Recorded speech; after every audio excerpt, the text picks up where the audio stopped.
Assalamualaikum warahmatullahi taala wabarakatuh.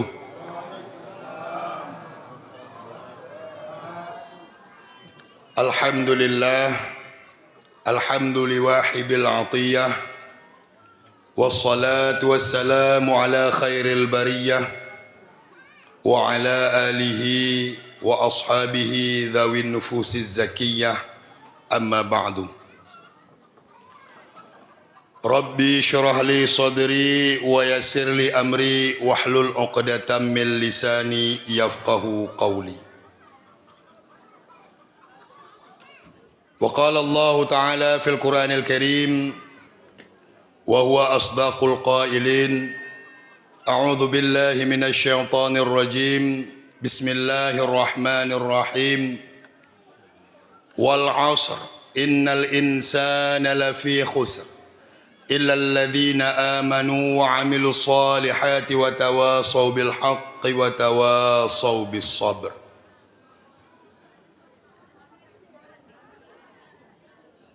Yang sama-sama kita muliakan dan dimuliakan oleh Allah, yang sama-sama kita sayangi dan yang sangat menyayangi kita, yang sama-sama kita cintai dan yang sangat mencintai kita, yaitu Wali Agama Aceh selaku mursyid dan murabbi kita dalam Majlis Pengkajian Tauhid Tasawuf se-Asia Tenggara dan juga Ratib Siribe bersama seluruh keluarga. Kita berharap dan bermohon kepada Allah Subhanahu wa taala, semoga wali agama Aceh yaitu abuya kita selalu diberikan kesehatan oleh Allah, disampaikan segala hajat dan cita-citanya oleh Allah, terutama dalam rangka untuk membawa kita semua untuk dapat bersama dengan Allah. Amin amin ya rabbal alamin. Kemudian juga yang sama-sama kita muliakan, yang kita cintai, abuya kita, Abuya Darul Mahabbah, selaku orang tua kita di Aceh Singkil ini, khususnya di Kecamatan Singkil ini, dalam membina, dalam mengawasi dan dalam mendidik batin kita agar selalu dekat dan bersama dengan Allah. Kita juga berharap dan bermohon kepada Allah, semoga abuya kita, Abuya Darul Mahabbah ini selalu diberikan kesehatan oleh Allah, selalu dilindungi dalam setiap gerak dan langkah beliau. Amin amin ya rabbal alamin. Juga yang sama-sama kita muliakan, yang kita hormati guru kita, senior kami di Darul Hasanah, yaitu Ketua MPU Aceh Singkil, Abu atau Ustadz Haji Rosman Hashmi, yang berhadir di tengah-tengah kita, dan juga tadi telah kita dengarkan sambutan daripada beliau. Juga yang sama-sama kita hormati, yang kita muliakan, guru kita bersama juga senior daripada Darul Hasanah, yaitu Imam Besar Masjid Nurul Ma'mur Aceh Singkil, yaitu Ustadz Cut Nyakaoy. Kemudian juga yang sama-sama kita hormati para wali-wali Nanggro yang berhadir, ada Wali Nanggro Aceh Singkil, Wali Nanggro Gunung Meriah bersama seluruh jajaran-jajarannya. Juga yang kita hormati para kepala desa, wabil khusus kepala desa sebagai tuan rumah ini, kepala desa Takal Pasir yang berhadir bersama seluruh perangkat dan jajarannya. Juga yang kami hormati, yang kami muliakan, para orang-orang tua kami yang tidak dapat kami sebutkan satu persatu. Juga rombongan daripada P2T Aceh Singkil yang berhadir, juga hadir guru kami Sayyidah Nur Jannah selaku pimpinan Pondok Pesantren Nisa'us Salihah Desa Siti Ambia, Desa Siti Ambia. Juga kepada rekan-rekan pimpinan Pondok Pesantren yang berhadir dan seluruh Dewan Guru Pondok Pesantren Darul Mahabbah bersama seluruh santriwan dan santriwati dan juga para orang-orang tua wali santri sekalian yang dimuliakan dan dirahmati oleh Allah Subhanahu wa taala. Pada pagi yang berbahagia ini menjelang siang ini kami diminta untuk memberikan pandangan agama atau tausiah agama dalam rangka memperingati kisah Isra Mi'rajnya Nabi besar kita Muhammad sallallahu alaihi wasallam. Ini kami rasa sangat berlebihan kalau kami menyampaikan di hadapan guru-guru kami di sini. Ada senior-senior kami di sini. Namun ini kami beranikan dirilah untuk tampil di hadapan orang-orang tua kami, para guru-guru kami sebagai latihan, sebagai kalau bahasa santrinya muhadarah pidato, lomba pidato. Karena ada yang melihat, ada yang menilai, walaupun memang tidak ada juaranya. Tapi saya yakin dan percaya kami dipantau, diperhatikan. Nanti kalau ada kesalahan daripada penyampaian kami, nanti ada guru-guru kita di hadapan kita bersama, silahkan dipertanyakan kembali.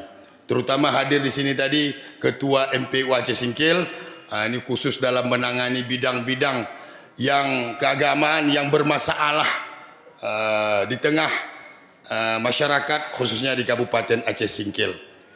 Tadi beliau sudah menyinggung juga masalah pendangkalan akidah yang terjadi di masyarakat kita dewasa ini. Nah, inilah gunanya salah satu kita mengikuti atau melaksanakan Isra dan Mi'rajnya Nabi besar kita Muhammad sallallahu alaihi wasallam. Ini ibu bapa yang dirahmati Allah, Isra Mi'raj ini bukan hanya sebagai bentuk satu tradisi atau satu ritual yang memang harus kita laksanakan. Tapi Isra Mi'raj ini lebih kepada substansinya atau isinya. Mungkin kalau kita dengar penceramah Isra Mi'raj, ceritanya hebat-hebat. Yang menceritakan perjalanan Isra Mi'rajnya Nabi kita dari Masjidil Haram ke Masjidil Aqsa, dari Masjidil Aqsa sampai ke Sidratul Muntaha. Yang kita dapatkan hanya cerita. Hanya cerita. Kalau kita niat ke sini hanya untuk mendengarkan cerita Isra Mi'raj, rugi bu. Rugi pak. Karena cerita ini kita sudah bisa baca di buku-buku. Kita bisa baca kalau hari ini sudah ada HP, di internet banyak berkembang. Banyak yang sudah menuliskan sejarah Isra dan Mi'raj Nabi kita. Jadi apa yang perlu kita ambil hikmah ketika kita menghadiri acara Isra Mi'raj ini adalah isi atau i'tibar, pelajaran daripada Isra Mi'raj itu sendiri. Karena Isra Mi'raj ini bukan cerita dongeng. Sebagaimana tadi yang telah dikisahkan ada pendangkalan akidah, termasuk pendangkalan akidah dalam Isra Mi'raj ini, ada sebahagian masyarakat Islam, umat Islam ini mengatakan Isra Mi'raj ini hanya dongeng. Hanya cerita orang-orang terdahulu. Kalau bahasa Al-Qur'annya min asatiril awwalin, dongeng-dongengnya zaman dahulu. Tapi ini bukan dongeng karena ini sudah diabadikan dalam Al-Qur'an. Tadi qari'ah kita sudah membacakan dalam surah Al-Isra ayat 1. Berarti dengan kata lain, kalau Isra Mi'raj ini sudah ditulis dalam Al-Quran, berarti kita wajib imani, wajib percaya, dan itu kisah nyata. Ini bukan ramalan. Karena ibu-ibu bapak yang dirahmati Allah, ramalan ini, kalau bicara ramalan ada yang wajib kita percaya. Ada ramalan yang boleh kita percaya, ada ramalan yang haram kita percaya. Ramalan yang wajib kita percaya adalah yang disampaikan oleh Allah melalui Al-Qur'annya, oleh Rasulullah melalui hadis-hadisnya. Ini wajib kita yakini dan percaya. Kata Rasulullah, nanti di akhir zaman umatku begini. Itu wajib percaya. karena pasti akan terjadi. Karena Rasulullah itu tidak berbicara dengan hawa nafsunya, tapi beliau berbicara itu melalui wahyu dan diwahyukan oleh Allah kepada beliau. Ini wajib kita yakini, ramalan daripada Allah, ramalan daripada Rasulullah. Nah, ini juga dalam rangka membangun akidah kita. Ada yang kedua, ramalan yang boleh kita percaya. Semalam saya buka HP waktu saya diminta oleh Irwansyah untuk mengisi acara pada hari ini. Semalam saya lihat HP, ditulislah di HP, besok Aceh Singkil mendung dan hujan. Mendung dan hujan. Semalam saya baca. Kata HP itu, hari ini mendung, berawan dan hujan. Nah, ini ramalan yang boleh kita percaya. Tak wajib. Boleh kita percaya, boleh enggak. Kenapa? Karena ini bersumber kepada hanya ilmiah. Ya, melihat daripada tanda-tanda alam, ada mendung hari ini, bisa saja hujan. Tapi ada pepatah mengatakan mendung tidak selamanya hujan. Mudah-mudahan hari ini kalaupun turun hujan, tetap hujan rahmat. Kemudian yang ketiga, ramalan yang haram kita percaya adalah ramalannya para kahin atau para dukun. Ini haram kita percaya. Bahkan dalam satu hadis Rasulullah mengatakan yang sekira-kira artinya, barang siapa yang mendatangi seorang dukun, satu orang dukun, dan membenarkan apa yang diucapkannya, maka Allah menolak doanya selama 40 hari. Doanya ditolak oleh Allah selama 40 hari. Karena itu ramalan-ramalan yang bersifat atau yang dibisikkan oleh syaitan dan iblis. Nanti kalau kita bicara masalah dukun, apa pula bedanya nanti dengan tabib? Itu lain lagi babnya, Bu. Yang kita ingin sampaikan pada pagi ini, yang pertama adalah kisah Isra Mi'raj ini wajib kita imani, wajib kita percaya. Itu yang pertama yang ingin kami sampaikan. Orang-orang tua kami yang kami muliakan dan dirahmati oleh Allah Subhanahu wa taala. Kemudian karena kita berbicara Isra Mi'raj ini di pondok pesantren, maka saya teringat satu perkataan Abuya dulu ketika meresmikan pesantren Mambaul Quran. Kalau tidak salah Bayu Lihardi juga hadir waktu itu di Singkohor. Waktu Abuya meresmikan pesantren Mambaul Quran, Ustadz Indra, Abuya menyampaikan bahwa pesantren ini asal katanya itu dari pesan tiga, tri itu tiga. Artinya baru sah pesantren ini, atau baru sah itu dikatakan satu lembaga pesantren, harus ada 3 yang diajarkan di pesantren. Kalau tidak sah jadi pesantren. Yang pertama harus ada diajarkan masalah keislaman. Masalah Islam. Atau lebih kita kenal kalau Islam ini masalah ubudiyah, itu berbicara masalah fikih. Berarti di pesantren harus diajari yang pertama masalah fikih. Yang kedua harus diajarkan adalah masalah keimanan. Iman ini menyangkut etikad, menyangkut kepercayaan kita, atau bahasa keilmuannya disebut tauhid. Ilmu tauhid. Berarti di pesantren harus diajarkan ilmu tauhid. Yang ketiga harus punya akhlak, harus punya ihsan, punya akhlak, punya tasawuf. Itu yang lebih dikenal dengan ilmu tasawuf. Berarti pesantren harus ada yang diajarkan ilmu fikih, harus ada diajarkan ilmu tauhid, harus ada diajarkan ilmu tasawuf.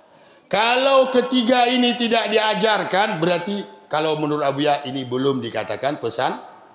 Dan bagi kita yang ingin memasukkan anaknya ke pondok pesantren, lihat yang 3 ini. Fikihnya, tauhidnya, tasawufnya. Bukan dilihat seperti dewasa ini, orang-orang tua memasukkan anak pesantren, yang ditanya apa? Lot sekolah sendiri. Kalau bahasa kita ada sekolah di pesantren tu, ada ijazahnya, ijazah umumnya. Itu yang dipertanyakan dulu. Padahal syarat pesantren harus 3 ini. Ini sedikit saya sampaikan, Bu, karena saya juga di pesantren. Saya khawatir ini ke depannya anak orang-orang tua kita niat memasukkan anaknya ke pesantren bukan untuk dididik tapi dititip. Pesantren hari ini sudah lebih kepada tempat penitipan, bukan tempat pendidikan. Banyak kita tanya, kenapa ibu memasukkan anaknya ke pesantren? Orang tegera aku disapu, Ustaz. Tidak sanggup saya mengaturnya di rumah. Daripada nanti di rumah dia. Berarti pesantren tempat penitipan. Makanya jangan heran hari ini banyak pesantren, tapi ulama semakin sedikit. Ulama semakin berkurang. Kenapa?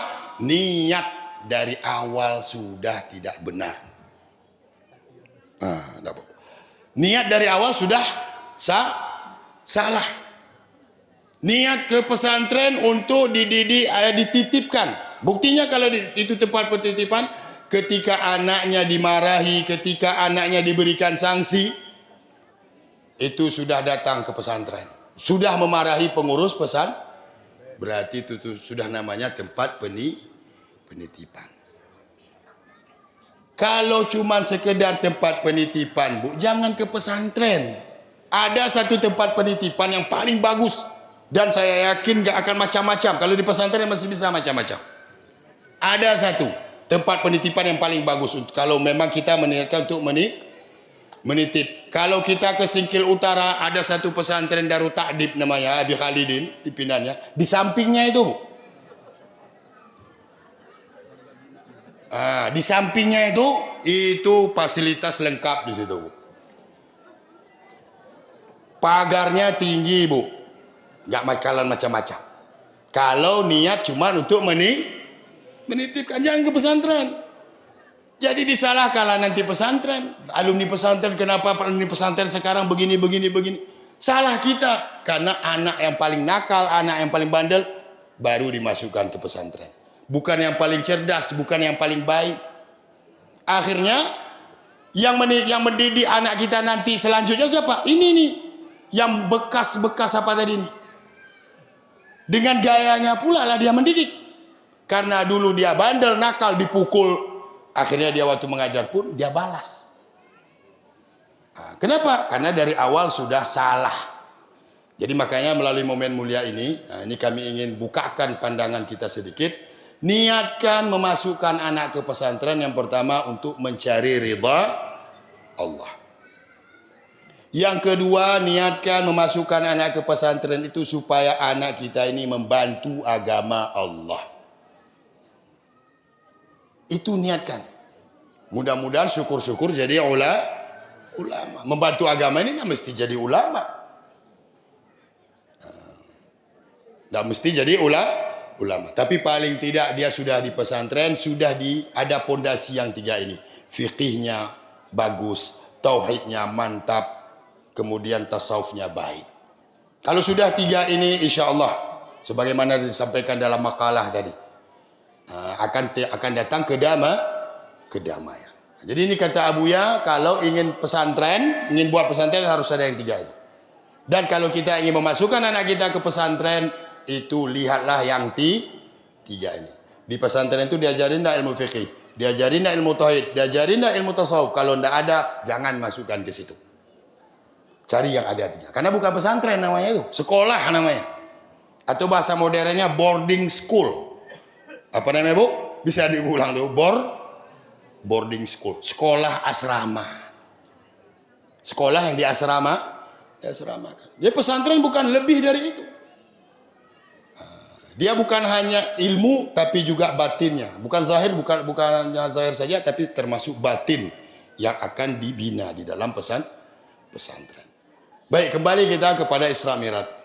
Kalau kita ceritakan, itu sudah saya sampaikan tadi, kita ceritakan dari A sampai Z, kita bisa lihat di buku-buku, di kitab-kitab sirah, di internet banyak juga penceramah-penceramah yang lebih bagus bahasanya, lebih luas wawasannya masalah perjalanan sirah ini. Yang ingin kami sampaikan di sini dan sebagai pengingat juga kepada kami sendiri. Mudah-mudahan dapat juga menjadi manfaat kepada kita semua. Kami di sini ingin menyampaikan daripada Isra Mi'raj dari sudut pandang 3 ilmu ini, Bu. Isra Mi'raj dari sudut pandang fikihnya, sudut pandang tauhidnya, sudut pandang tasawuf. Karena kita berbicara Isra Mi'raj di pesantren, jadi harus ada yang 3 ini. Yang pertama, kita mulai dulu daripada masalah tauhid. Apa kaitan hubungannya Isra Mi'raj dengan ilmu tauhid? Nah, ini karena sudah disinggung tadi oleh Ketua MPU kita, di Aceh Singkil ini sudah banyak pendangkalan Isra Mi'raj inilah salah satu pelajaran yang perlu kita camkan dalam batin kita dalam masalah ketauhidan. Yang pertama, poin pertama dari sudut pandang tauhid Isra Mi'raj ini, bahwa Isra Mi'raj ini bukan dalil atau bukan bukti Allah itu bertempat di langit. Jadi jangan disalahkan nanti ketika ada yang menanyakan, Allah itu di mana? Di langit. Allah itu di langit. Apa buktinya? Kan Isra Mi'raj Nabi ke langit. Nah, kalau kita meyakini Allah di langit, kita sudah bukan lagi berakidah Ahlussunnah wal Jamaah. Kita sudah berakidah Mujassimah namanya. Mujassimah ini adalah akidah yang membentukkan Allah itu sama, berbentuk seperti kita. Berarti kalau berbentuk, dia ada punya ruang. Karena setiap bentuk harus punya ruang. Tidak mungkin ada bentuk tak punya ruang. Jadi kalau kita katakan Allah itu di langit dengan dalil Isra Mi'raj, ini salah akidah gitu. Kita berpaham ahli sunnah wal jamaah, Allah tidak terikat ruang dan waktu dan tempat. Itu akidah kita. Allah tidak bertempat, Allah tidak berwaktu, Allah tidak mempunyai ruang, Allah tidak mempunyai fisik seperti kita. Jadi apa juga kenapa Nabi diisrakan ke langit? Ini menunjukkan untuk memuliakan Nabi kita. Karena biasanya untuk mulia itu harus tempat tinggi. Menunjukkan kemuliaan, bukan menunjukkan Allah bertempat di langit. Kalau Allah bertempat di langit, bagaimana pula ayat nanti Allah ainama kuntum. Allah bersamamu dimanapun kamu. Berarti di langit lain, dengan kita lain. Nahnu aqrabu ilaika min habli wariq, kata Allah. Kami lebih dekat denganmu daripada urat leher. Sedangkan tadi dalilnya Allah ini ayat mengatakan kami lebih dekat daripada urat lehermu. Berarti Allah ada dalam diri kita. Allah ada, berarti banyak Allah. Jadi ini nanti akan rancu, akan kacau keyakinan kita. Maka tetap yakini Allah itu tidak bertempat, Allah tidak punya jisim, tidak punya bentuk, Allah tidak punya ruang, tidak punya waktu. Ini yang pertama, Isra Mi'raj dari sudut pandang ilmu tauhid. Harus kita yakini itu. Kemudian dari sudut pandang ilmu tauhid lagi, Isra Mi'raj ini adalah kita harus mengakui kebesaran dan kekuasaan Allah. Buktinya Allah memperjalankan Nabi kita dari Masjidil Haram ke Masjidil Aqsa sampai ke Sidratul Muntaha hanya hitungan jam. Bahkan ada mengatakan hitungan menit. Kekuasaan Allah. Ada dalam ilmu tauhid sifat yang jaiz bagi Allah. Sifat yang harus bagi Allah. Satu, fa'alul lima yurid. Allah memperbuat sekehendaknya. Jadi kalau kita bertauhid, kita akan mempercayai bahwa Isra Mi'raj ini betul. Kenapa? Karena Allah bersifat fa'alul lima yurid. Allah bisa memperbuat sekehendaknya. Kalau Allah sudah berkehendak, yang dekat bisa jauh, yang jauh bisa dekat. Kalau Allah sudah berkehendak, yang tinggi bisa rendah, yang rendah bisa tinggi. Karena dalam Yasin sering kita bacakan, Bu, innama amruhu idza arada syai'an ayyaqula lahu kun fayakun. Jadi ini masalah tauhid, Bu, masalah akidah kita. Isra Mi'raj ini harusnya mengikuti Isra Mi'raj ini harusnya memperdalam ketauhidan kita. Pertama, kita nafikan Allah itu bertempat, berjisim, berwaktu, beruang. Kemudian kita harus meyakini Allah itu betul-betul maha kuasa. Bahkan dalam ayat disebutkan Allah menunjukkan kekuasaannya kepada Nabi. Linuriyahu min ayatina. Alladzi barakna haulahu linuriyahu min ayat. Kami perlihatkan kepada Rasul itu, kepada Muhammad itu tanda-tanda kebesaran kami. Banyak tanda-tanda kebesaran yang Allah perlihatkan kepada Nabi. Jadi dalam masalah akidah kita harus mengambil iktibar pelajaran daripada Isra dan Mi'raj. Karena kalau tidak kita akan bisa menyeleweng akidah kita. Karena akidah ini banyak, Bu. Banyak, Pak. Kalau ingin tahu Bapak Ibu dan masalah akidah ini sudah ada dibukukan oleh seorang ulama yang bernama Kiai Haji Sirajuddin Abbas.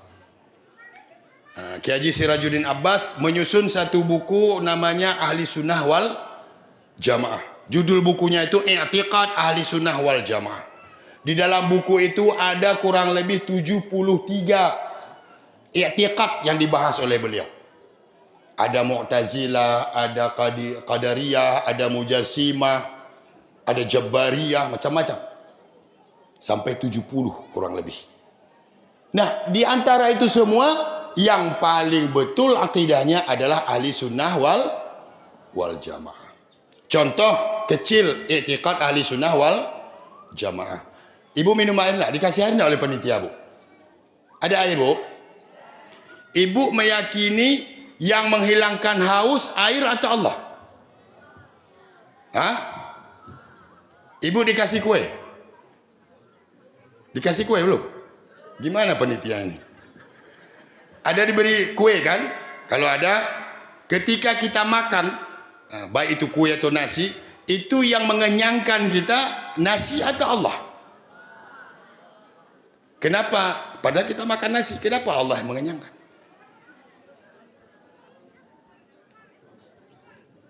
Kalau langsung kepada Allah, itu ibu berpaham Qadariyah, bukan Ahli Sunnah wal Jamaah. Kalau ibu mengatakan yang menghilangkan haus atau menghilangkan lapar itu adalah makanan dan minuman, Jabariyah.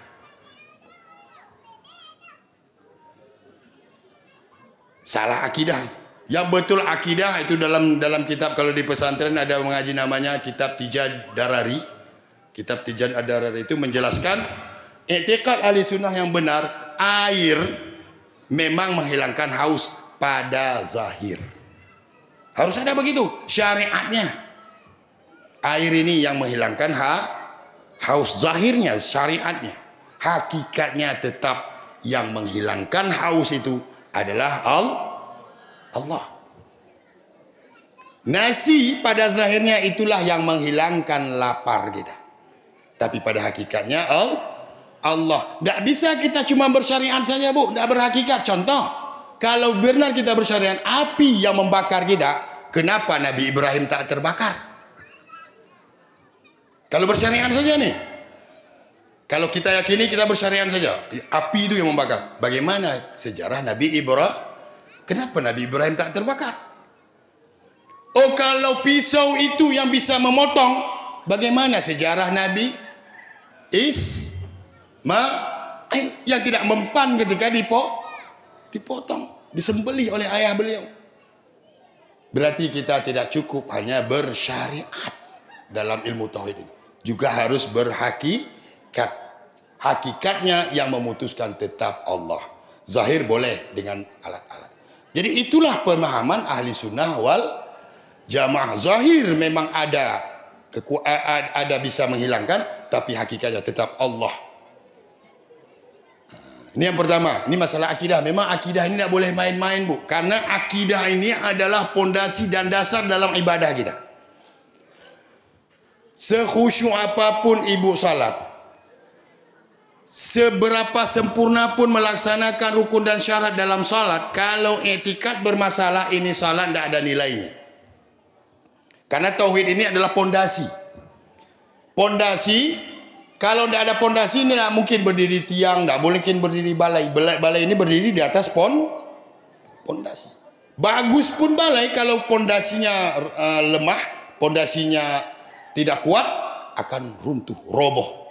Begitu juga dalam ibadah. Tauhid ini adalah al-aslu, asal, artinya pondasi yang barulah di atasnya dibangun nanti. Nah, itulah ibadah-ibadah kita dibangun di atas ketauhidan kita.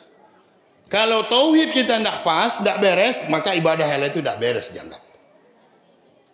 Nah, jadi jangan hanya belajar masalah fardhu ain ini, masalah rukun syarat, salat, rukun puasa, syarat puasa, tapi tauhid tidak pernah. Dan hampir rata-rata hari ini di mana-mana pengajian yang sering ditanyakan itu masalah fikih. Jarang sekali ada yang menanyakan masalah tauhid. Seakan-akan tauhid kita ini sudah pas. Seakan-akan tauhid kita ini sudah di atas jalurnya. Padahal masih jauh, kadang-kadang menyimpang. Contoh seperti tadi. Meyakini Allah yang cuma meyakini, syariatnya tidak jalan lagi, langsung berhakikat. Man tahaqqaqa bila tasyarra'a faqad tazandaqa. Siapa yang berhakikat tapi tidak bersyariat, zindik. Man tasyarra'a bila tahaqqaqa faqad tafassaqa. Siapa yang bersyariat tapi tidak berhakikat, itu fasik. Jadi i'tikad Ahlussunnah adalah gabungan keduanya. Jadi kedepannya di mana-mana aja majelis ta'lim, majelis ilmu, yang lebih sering kita pertanyakan itu masalah tauhid, masalah akidah, masalah iman. Karena iman ini penentunya. Dan iman inilah nanti yang menjadi tanda pengenal kita di hadapan Allah. Kalau tidak ada iman, maka kita tidak dikenali nanti. Begitu kalau tidak dikenali, tempat orang yang tidak dikenali oleh Allah adalah neraka. Walaupun kita hari ini mengaku umat Rasulullah, mencintai Rasulullah, tapi kalau iman kita tidak ada, makna iman tidak ada ini tidak sesuai iman kita. Hanya sekedar yakin, makanya dalam tauhid tasawuf ini Abuya mengajak kita untuk naik tingkat supaya jangan goyah, Bu. Jangan goyah. Kalau tidak goyah iman kita, kalau hanya di syariat. Karena akidah ini pun dalam dunia tasawuf, dalam dunia pesantren pun ada tingkatannya. Ada akidah awam namanya. Ada akidah khawas, ada akidah khawas. Akidah awam ini hanya melihat atau hanya memahami dan mengetahui sifat-sifat Allah, sifat-sifat Rasul. Akidah 50 lah kalau bahasa kita. Itu awam. Itu untuk mensahkan iman. Kalau kita sudah faham yang 50 akidah itu, sah iman kita. Kita ingkari satu saja dari yang 50 itu, batal iman kita. Karena itu syarat sah iman. Harus mengetahui 50 akaid. Walaupun ada nanti sebagian tariqah, itu tidak salah juga. Ada yang membagi cuma 7 akidah, 7 akaid. Tapi umumnya di pondok-pondok pesantren kita itu diajari 50 akaid, 20 sifat wajib bagi Allah, 20 mustahil, 1 harus. 4 sifat wajib bagi Nabi, 4 sifat wajib bagi mustahil bagi Rasul, bagi Nabi, kemudian 1 yang harus, totalnya 50. Jadi pertanyakan itu, nanti ibu bacakan itu, atau kalau ada anak-anak kita, cucu-cucu kita yang sedang mengaji TPA, minta itu tulisannya. Nanti ketika majelis taklim tanyakan, Ustaz, apa makna wujud sebenarnya? Ini anak saya menghafal wujud, qidam, baqa, mukhalafatul hawadis. Apa makna wujud itu? Apa maksud atau pengertian daripada wujud itu? Kita tanyakan. Jangan di majlis taklim masalah fikih saja, masalah soalan, saya puasa saja. Kadang-kadang yang mengajar pun bosan juga. Apalagi kadang-kadang dalam satu majelis ini, hari ini sudah ditanyakan, besok dia ini yang nggak datang nih, besoknya ditanya, itu juga pertanyaannya. Nah, jadi bosan, itu saja yang dijawab. Jadi supaya ada pengajian kita itu semangat dan kita tidak mengantuk dalam pengajian itu. Yang ditanyakan itu bervariasi. Ada yang tanya tauhidnya, ada yang nanya fikihnya, ada yang nanya tasawufnya. Ini yang pertama adalah Isra Mi'raj dari sudut pandang ilmu tauhid. Dan masih banyak sebenarnya, cuma karena mengingat waktu. Cukup dua saja yang kita pahami dulu daripada sudut pandang. Yang pertama adalah untuk menunjukkan, Isra Mi'raj ini menunjukkan Allah tidak bertempat, tidak beruang, tidak berwaktu. Jadi Allah Isra Mi'rajkan Nabi kita, mi'rajkan sampai ke langit, itu sebagai bentuk memuliakan Nabi kita. Dan karena menjemput perintah yang mulia. Karena menjemput perintah salat. Baik, yang kedua, Isra Mi'raj dari sudut pandang ilmu tasawuf. Dari sudut pandang ilmu tasawuf. Apa yang bisa kita ambil dari Isra Mi'raj ini dalam ilmu tasawufnya? Yang pertama, bagaimana perjalanan Rasulullah kepada Allah, menuju Allah. Karena perjalanan Isra Mi'raj ini bukan hanya perjalanan fisik, tapi juga perjalanan spiritual, perjalanan keimanan, perjalanan hati. Buktinya bukan hanya fisik. Kalau fisik itu sudah jelas dalam kata firman Allah tadi, Subhanalladzi asra bi abdihi. Abdin itu fisik, Bu. Abdin itu fisik. Jadi Nabi berjalan, fisiknya berjalan, diperjalankan Allah. Berjalan Nabi dari Masjidil Haram ke Masjidil Aqsa itu memang benar dengan jasad dan roh beliau. Bukan sebagaimana yang dipahami oleh sebagian mufassir bahwa Isra Mi'raj ini betul terjadi tapi hanya melalui roh atau hanya melalui mimpi. Tapi ijma' ulama, sepakat para ulama, mayoritas ulama mengatakan Isra Mi'raj ini perjalanan betul zahir dan batin. Tubuh Nabi berjalan. Buktinya apa?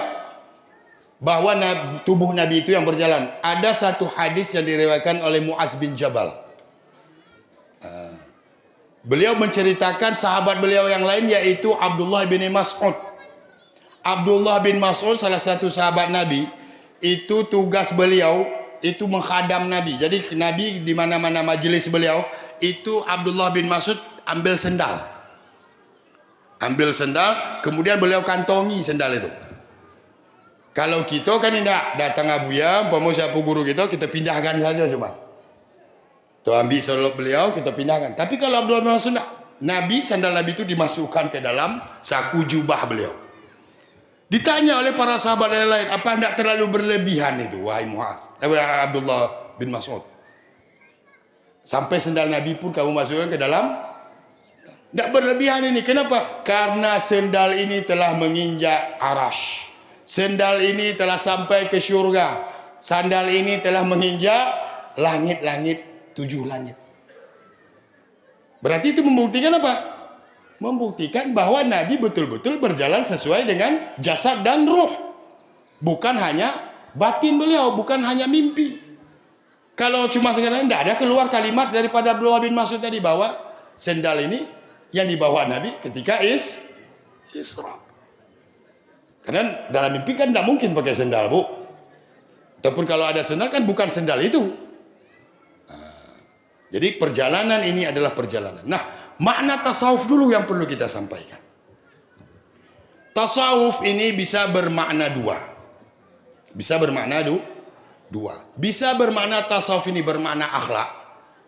Bisa tasawuf ini bermakna berjalan hati kepada Allah. Dalam majelis pengkajian tauhid tasawuf ini bermakna berjalan hati kepada Allah. Artinya tauhid tasawuf, tauhid kepada orang-orang yang mau menjalankan hatinya kepada Allah, bukan lagi untuk akhlak. Karena kalau orang yang berjalan hati kepada Allah, akhlak ini terbentuk sendirinya, Bu. Seperti tadi yang telah disampaikan dalam makalah. Kalau sudah usul kepada Allah, akhlak ini akan terbentuk dengan sendirinya. Jadi perjalanan Nabi ini dari sudut pandang ilmu tasawuf, yang kita maksud di sini adalah hudur hati, berjalannya hati kepada Allah. Maka kita pun sebagai umat Rasul, kalau ingin sampai kepada Allah, kita harus lihat dulu bagaimana perjalanan Nabi. Pertama, kalau ingin sampai kepada Allah, Nabi dibelah dadanya, Bu. Dibelah dadanya oleh Allah. Makna dibelah dada ini artinya dihilangkan segala tempat-tempat iblis, kemudian dihilangkan marah, dihilangkan hasad, dengki, segala macam. Berarti pahamnya kepada kita hari ini, kalau kita ingin sampai mi'raj kepada Allah, berarti hati kita pun harus kita belah. Harus kita belah hati kita. Dada kita ini harus kita belah, ambil hati, buang. Ya seperti itu, Bu. Kalau seperti itu, udah banyak rumah sakit dari ini. Tapi makna belah di sini adalah maknanya menghilangkan, karena di situ juga menghilangkan. Malaikat Jibril itu mengeluarkan dada Nabi dari dalam Nabi, hati tempat Nabi, tempat syaitan, tempat hasad, dengki, segala macam itu.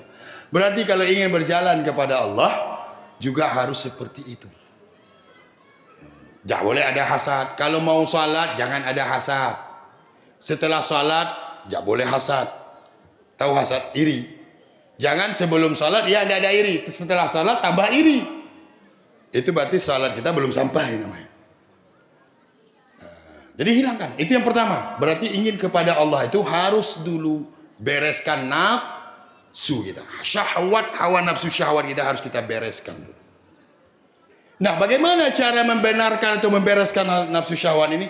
Tentu sebagaimana Nabi dibelah oleh orang lain, yaitu Jibril. Tentu kita sendiri pun perlu orang lain.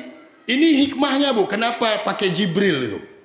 Padahal kan bisa saja Allah perjalankan Nabi itu sendiri, tanpa ada bantuan Jibril, tanpa ada Mikail, tanpa ada Burak, kan bisa saja main langsung.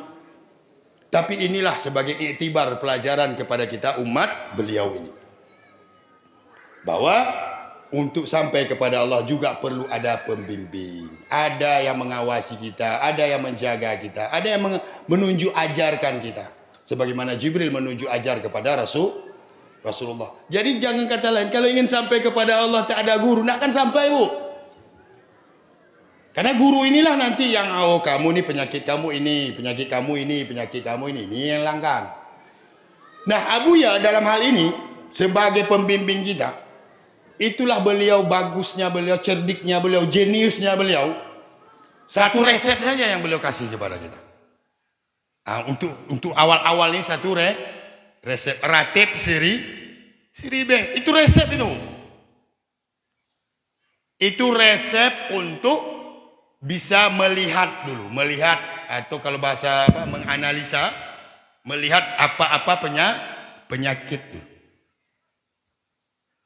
Makanya harus ada ratib siri B, harus ada zikrullah.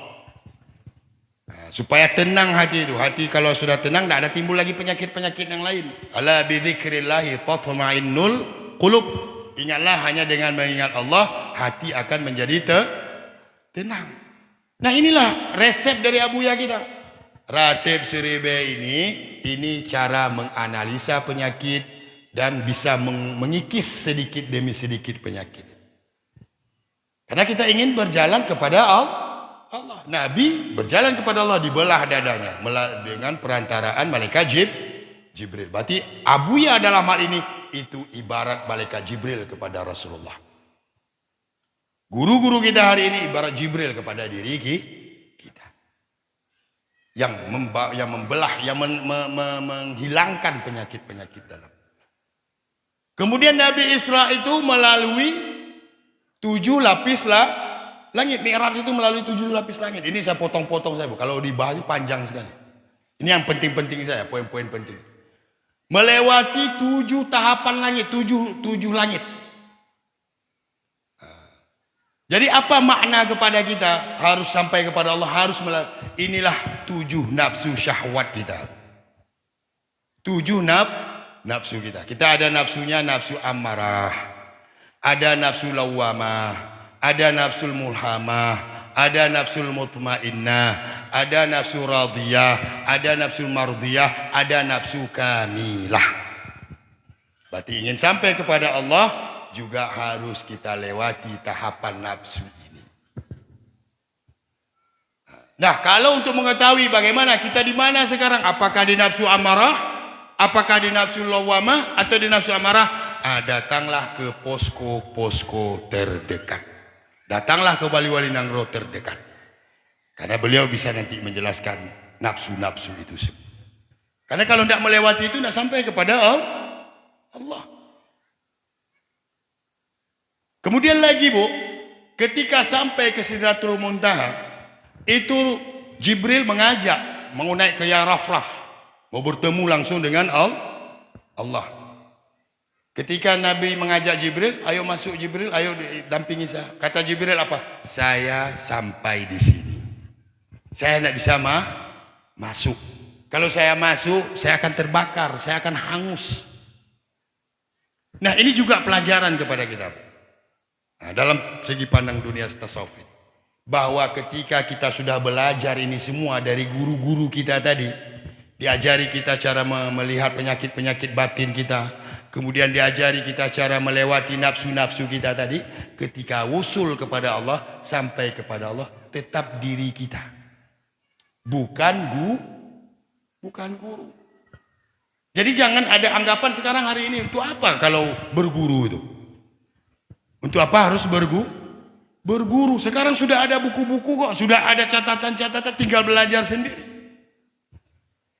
Nah, yang anehnya begini Bu, maunya kita tanya balik. Kalau memang tidak perlu guru, kenapa ada sekolah-sekolah pakai guru? Kenapa pelajaran umum harus ada guru? Pelajaran duniawi pakai guru. Masa yang sepenting akhirat, yang selama akhirat tidak perlu guru?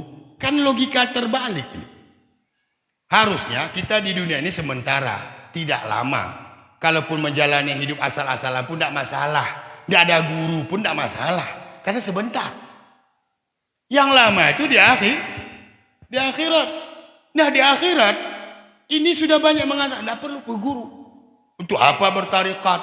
Untuk apa bersuluk? Untuk apa tawajuh? Habis-habisin waktu. Nah, ini salah satu pendangkalan spiritual namanya, bukan akidah lagi, spiritual. Kita direcoki oleh ini. Jangan lagi bertarikat, cukup belajar di majelis-majelis taklim. Ini Bu, pendangkalan spiritual, pendangkalan semangat keagamaan. Jadi tidak perlu kita dengarkan ini. Jadi tetap kita harus punya guru, karena yang akan kita tempuh lama, yang akan kita tempuh panjang. Yang sebentar saja pakai guru, masa yang lama nggak pakai guru? Maka perlu berguru.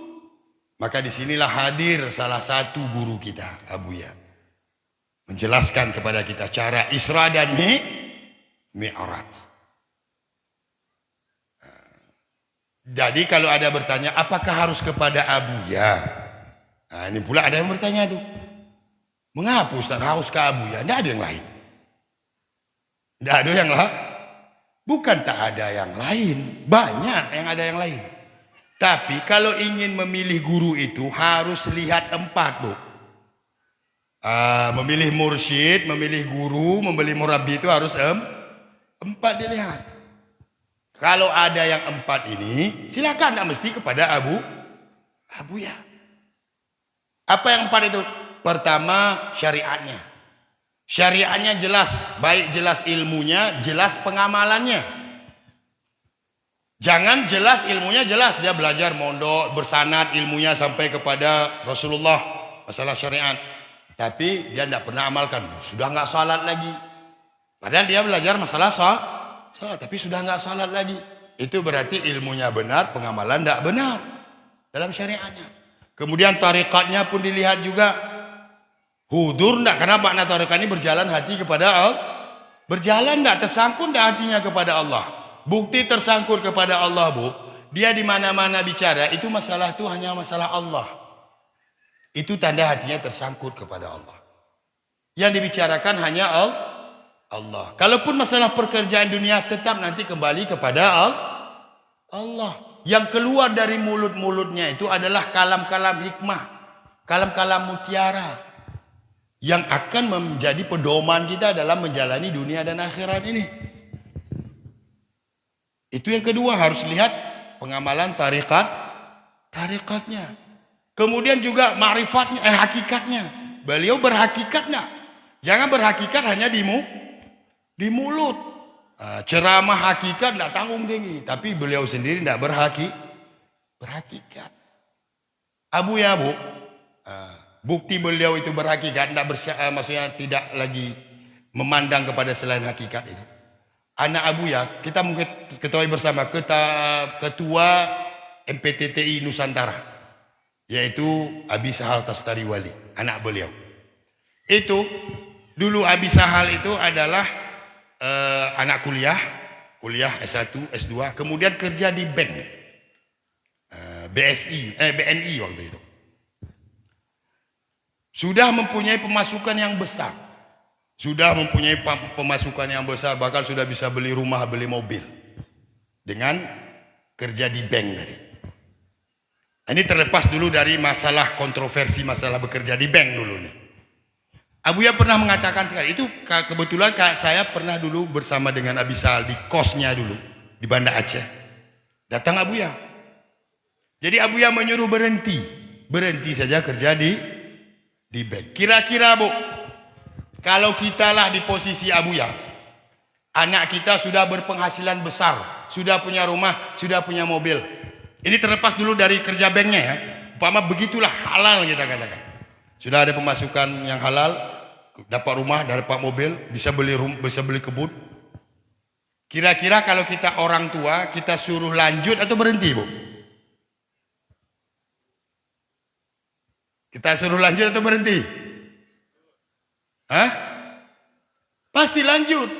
Kenapa? Tawakal kita di situ. Tawakal kita yang menjamin masa depan kita bukan lagi Allah.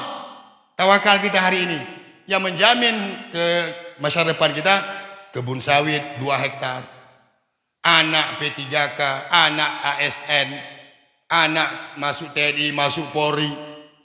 Itu tawakal kita hari ini. Makanya kita sangat khawatir kepada anak-anak kita hari ini, kalau anak kita ini setelah mengaji tidak kuliah. Khawatir sekali.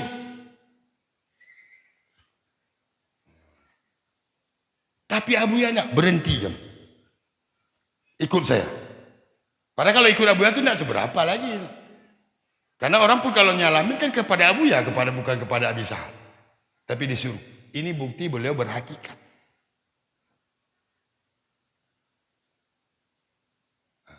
Kemudian juga begitu juga beliau dalam berma'rifat. Artinya kalau ingin mencari mursyid, haruslah yang kamil mukamil, mananya yang ada yang 4 ini. Syariatnya bagus, tarikatnya, hakikatnya, ma'rifatnya. Nah kalau ada yang 4 ini kepada selain Abuya, saya mohon juga tolong tunjukkan kepada saya hari ini. Saya ingin lihat pula sejauh mana apa betul yang ibu sampaikan. Karena kalau berita dari ibu-ibu kan boleh saya percaya, boleh enggak. Karena bukan bahasa Al-Quran. Boleh percaya, boleh enggak. Makanya kalau ada yang 4 ini selain daripada Abuya, coba tunjukkan batang hidungnya kepada saya.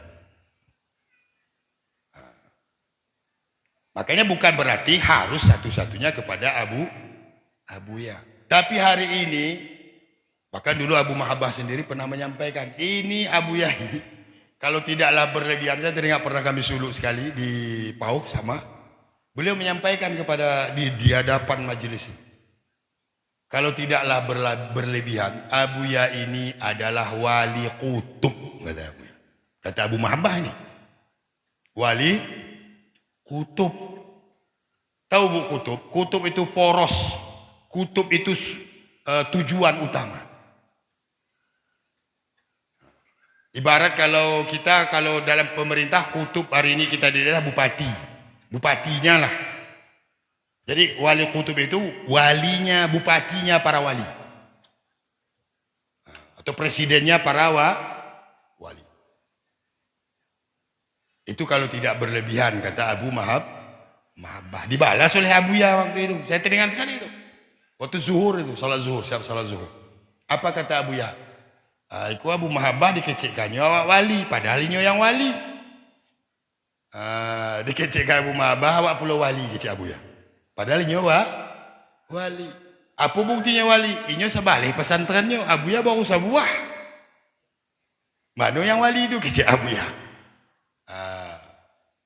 Jadi kata dalam dunia tasawuf, la ya'riful wali illal wali. Tidak ada yang kenal seorang wali itu kecuali wali.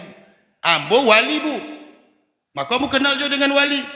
Ambo karena wali murid, ambo kenal dengan wali santri. Karena sama-sama wali kami.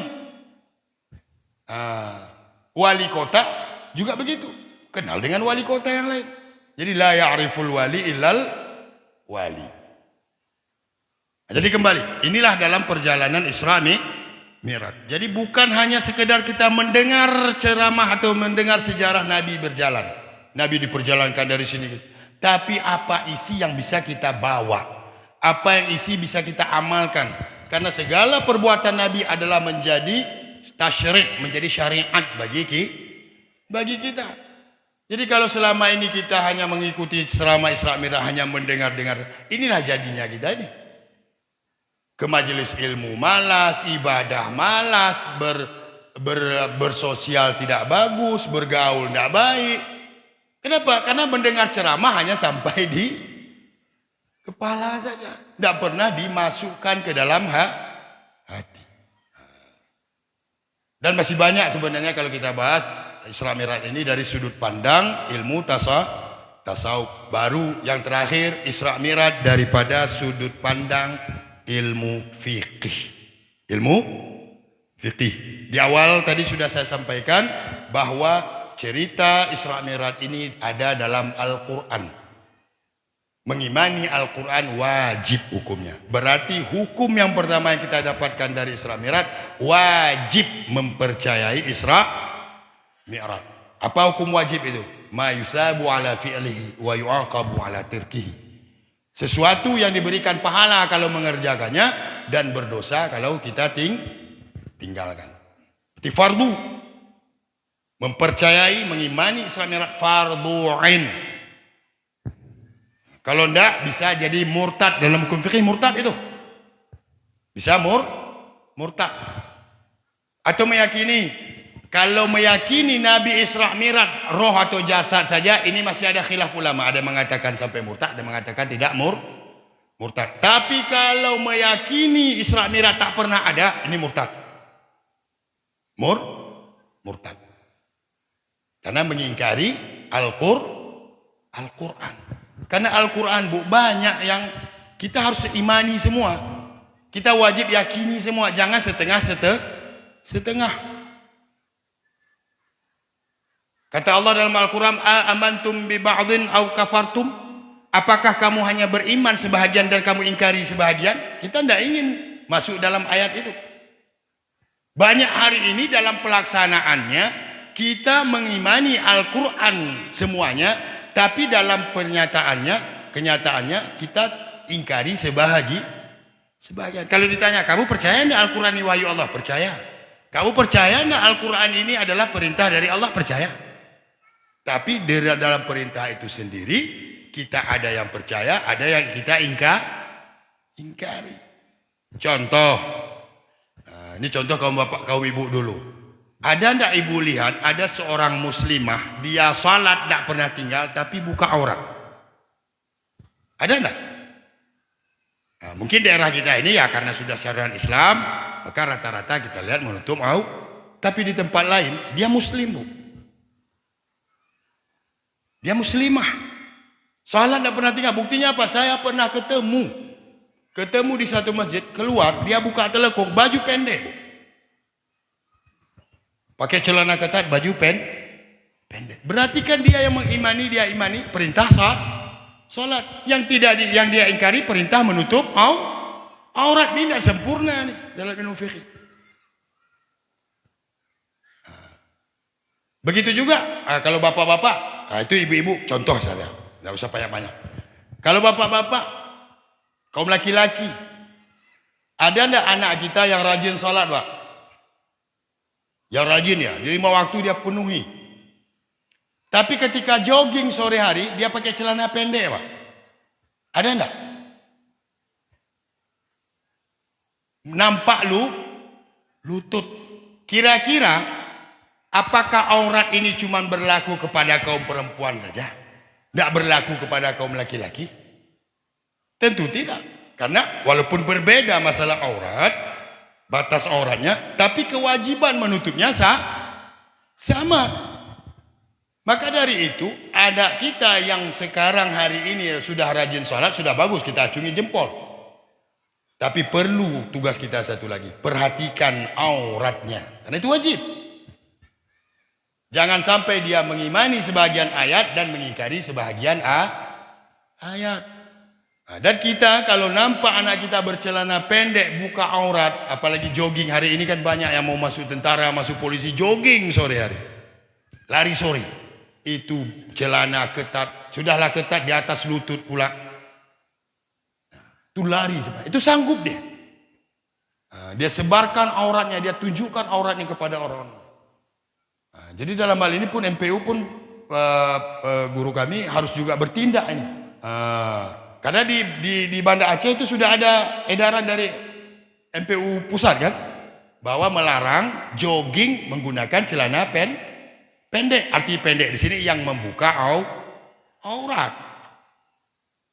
Itu harus kita perhatikan. Dan orang tua kita, orang tua yang kita ini sebagai orang tua, wajib menegur. Jangan dibiarkan. Jangan mentang-mentang karena dia pekerjaannya sudah bagus, ibadahnya, sholatnya sudah bagus, tapi masalah aurat kita abaikan.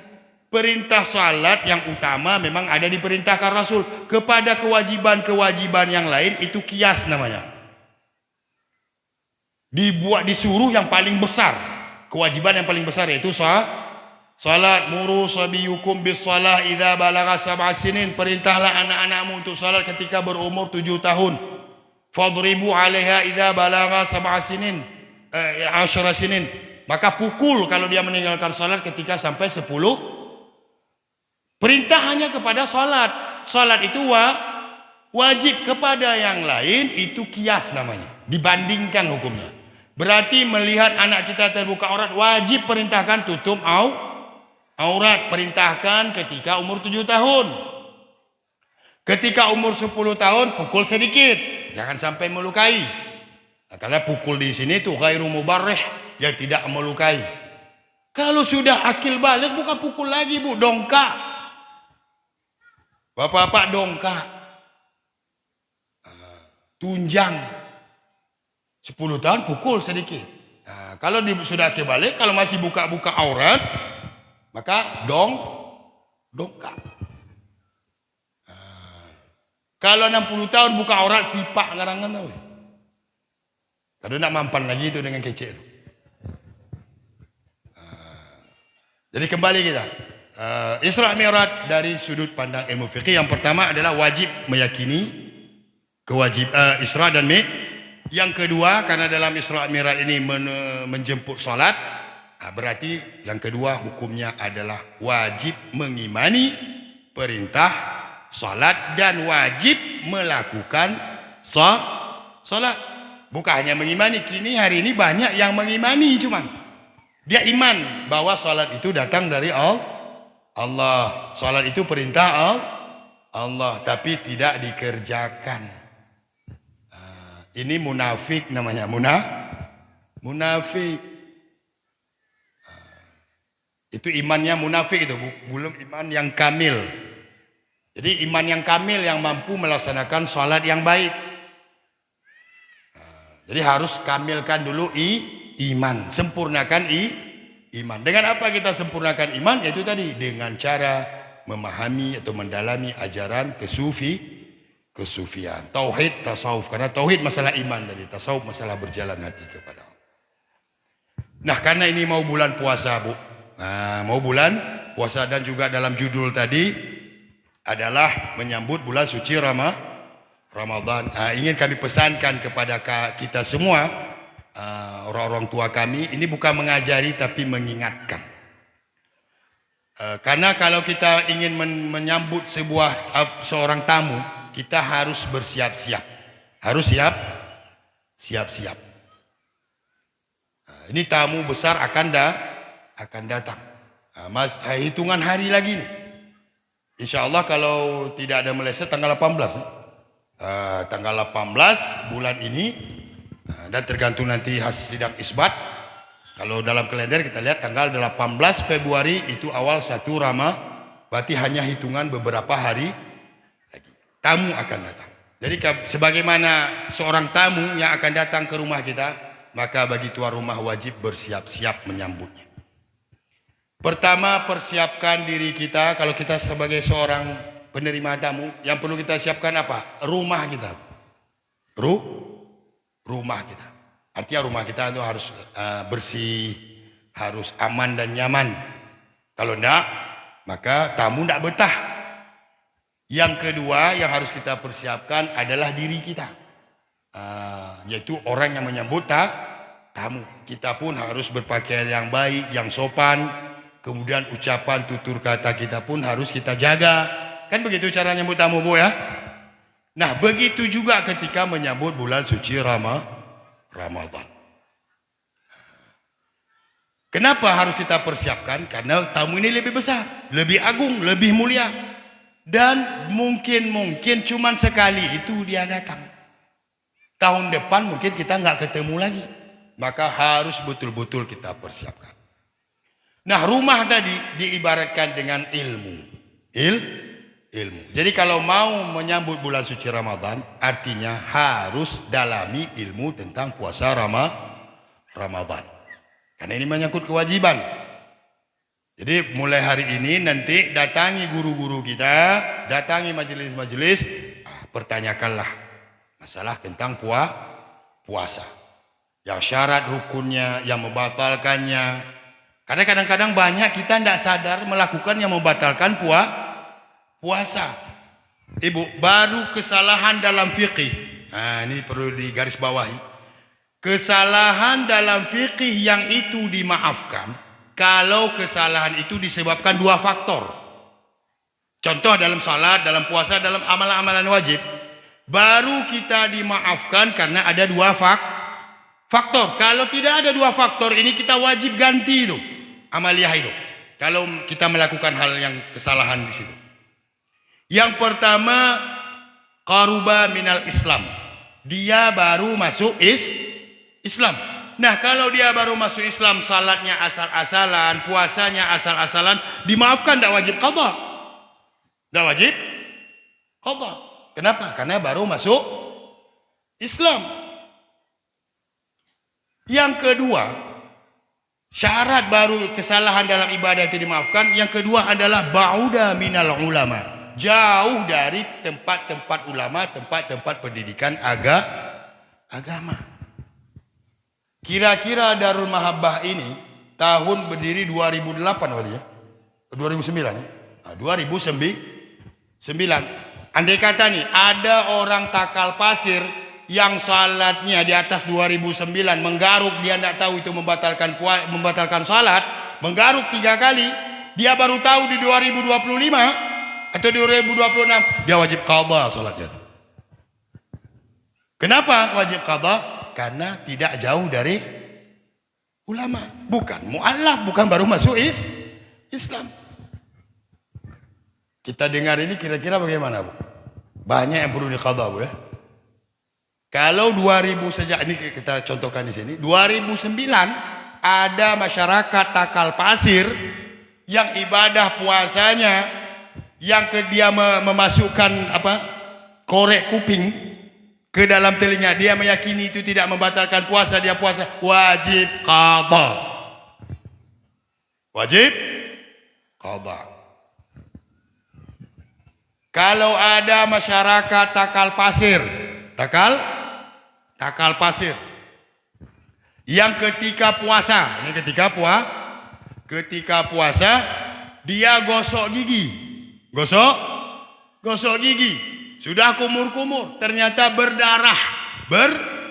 Berdarah, dia telan air liur yang mengandung darah itu, batal puasa. Dia tidak tahu, baru tahu hari ini, maka wajib qada. Hitung 2009, 2010, nah hitung berapa tahun itu.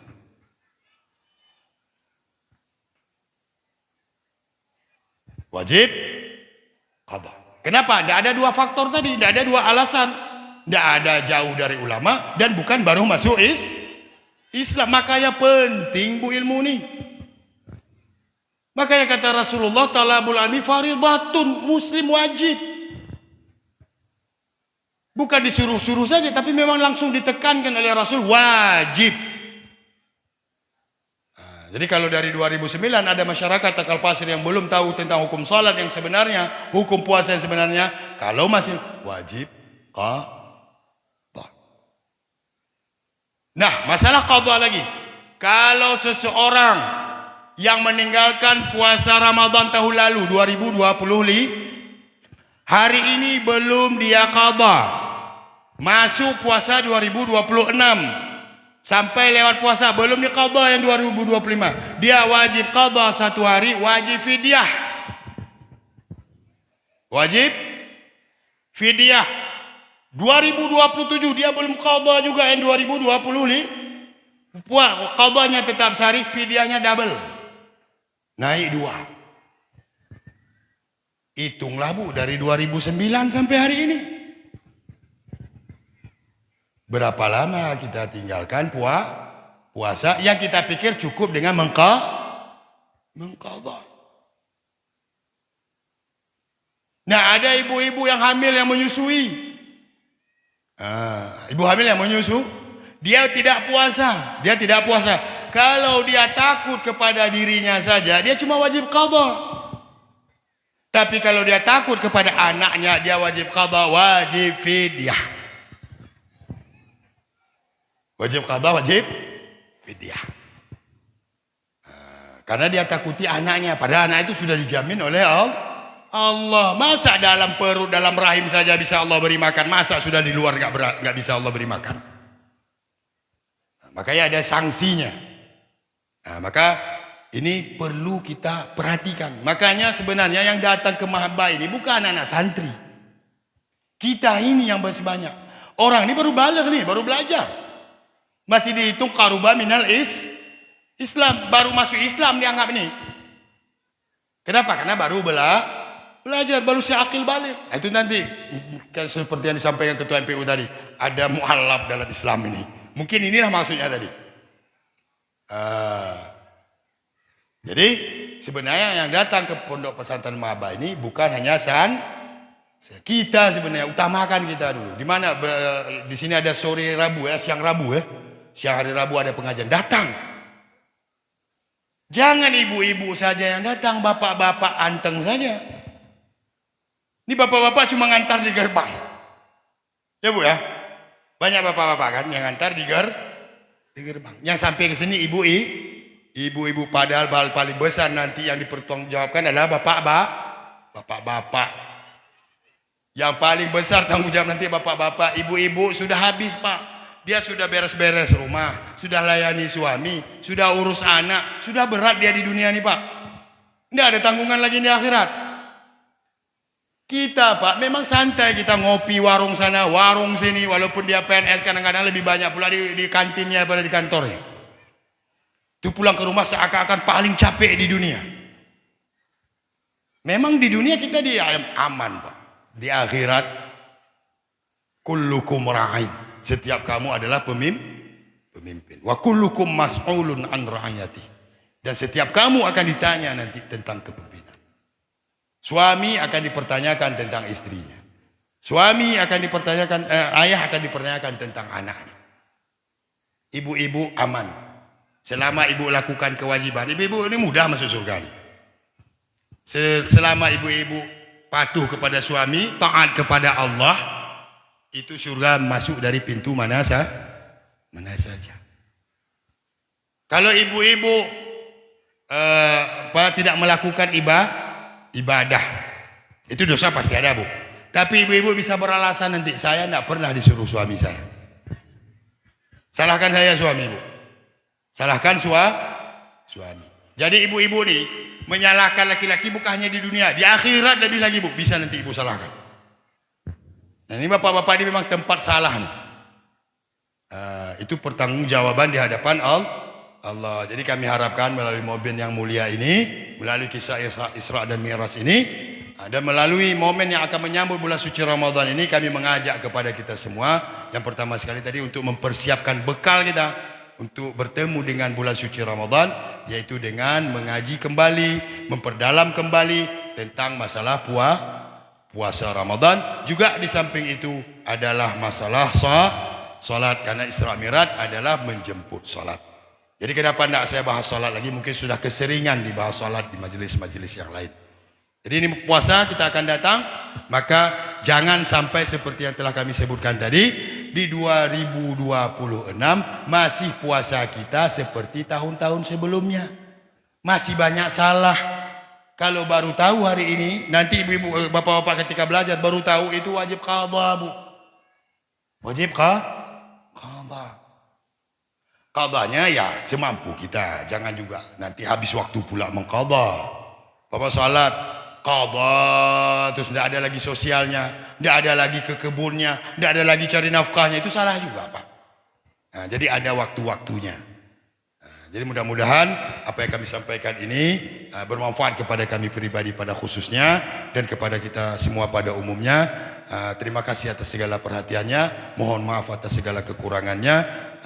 Wallahu muwaffiq ila aqwamit thariq. Assalamualaikum warahmatullahi wabarakatuh.